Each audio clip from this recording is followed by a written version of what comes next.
The idols of anime so far. Since 1971, idol anime has been a growing genre. It went along with the music industry in terms of trends and furries. They often featured popular idols, but then began turning newbies into popular idols through the media mix. Idol popularity died down and the age of seiyuu took over, along with comedy, alien abduction, and fan service boob boobity boob boob. When pop idols was as dead as moe eyes, we got a great movie out of it, and it mentally scarred me up. Then the big comeback that wasn't with a played out maho shoujo. But now, the 21st century! So, out of the first 30 years of the idol genre, what is worth watching?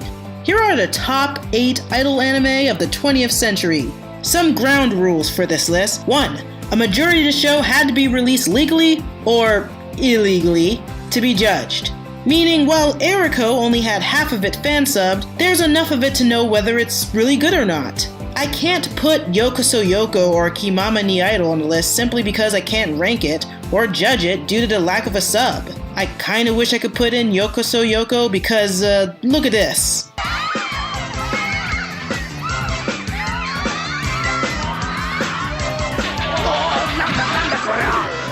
迷惑なもんで遊ぶんじゃねえ。誰も遊んじゃいませんぜ。Number 2. I had to watch all of it. Will be a problem once I reach things like Kirarin Revolution and the overly long Pretty Rhythm series. Oh god, why did I do this again? Anyway, to the list. Number 8. Kidnap Idol. The only idol yaoi so far. It has problems like having the worst performance in idol anime ever.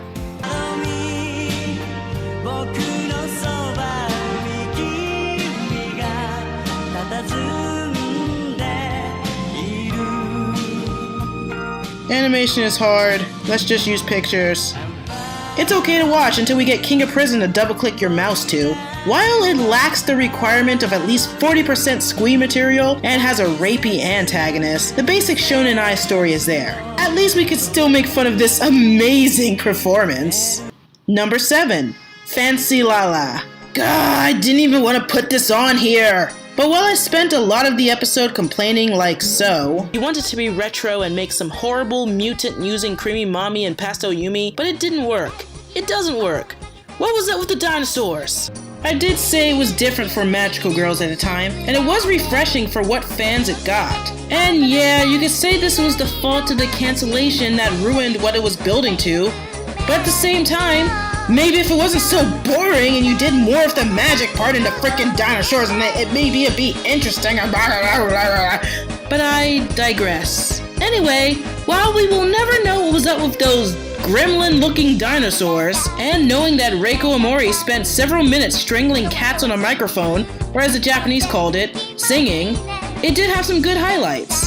Pretty much whenever Miho as a child tried to understand the world of adults. But Full Moon did it better. And I can't wait to do the Full Moon episode because holy crap, I enjoy Full Moon so much. Can we talk about Full Moon instead? That'd be great. If I announced this as a top 5 list instead of top 8, this wouldn't even be here.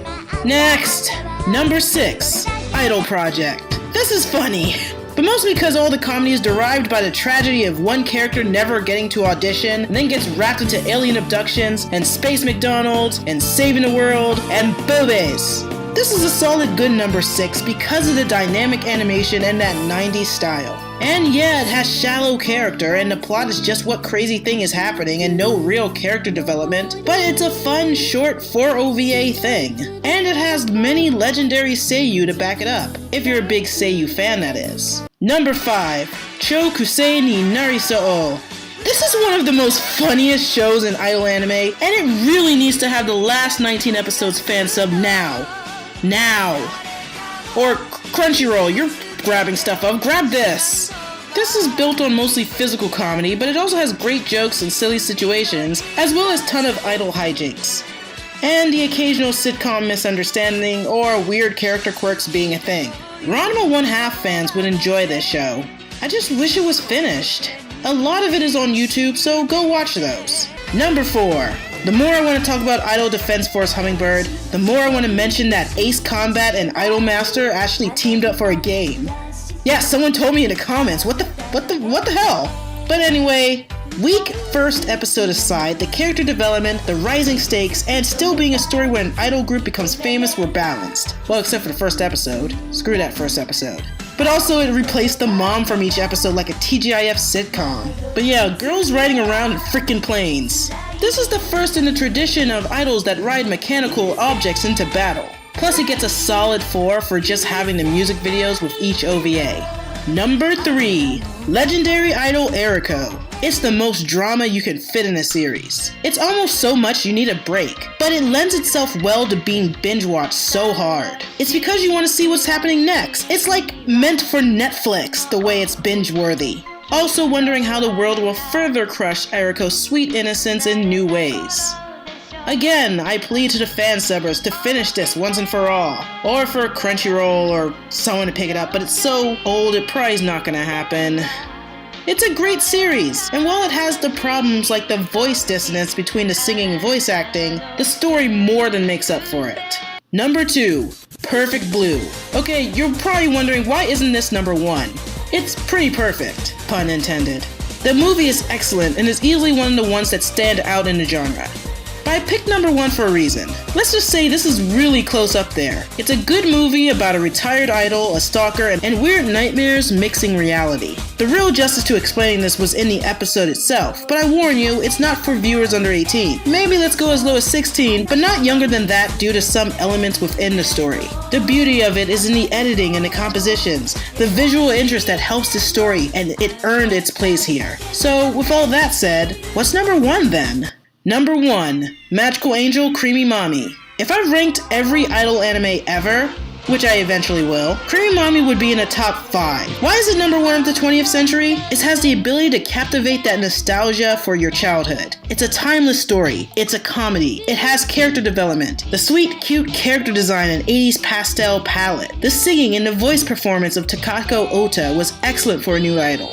The weirdness that made it stand out a lot. Anything having to do with Feather Star is just whoa. It's a must-see anime. But what made me pick it as number 1 were all of those reasons and the staying power. It stayed in the fandom as a classic and a historical piece of anime, and even had a celebration for its 30th anniversary. The fan interest in this also sprung many other projects and gave birth to the Magical Girl series of Studio Pierrot as a whole. And it wasn't forgotten. Creamy Mami is the best idol anime of the 20th century. So that's my list.